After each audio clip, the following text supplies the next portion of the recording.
Hello guys, for today ganap nga pala ay ililipat ko itong aking golden serratum na isang type ng halaman na pilo. So dalawang puno ito, nabili ko talaga ito dalawang puno, maliit na lang, pero ngayon ang laki na nila, kaya naman tamang-tama na akong iripat. So ayan, tinanggal ko na nga sa paso at marami ng ugat itong isa.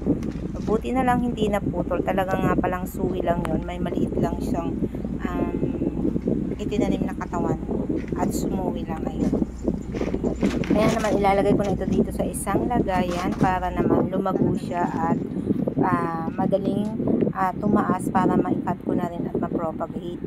Ayan.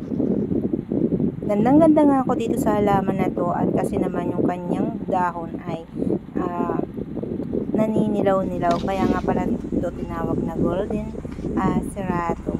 Ayan. Kapag matanda na yung dahon ay medyo naninilaw-nilaw at yung baby pa ay ganito naman ang kulay. Kaya ayan, nag-repat na tayo. Yung iba nga pala naming pilo ay namatay at yung iba naman ay binili ko doon kay Ate Annabel. So magaganda na yung binili ko sa natin kapag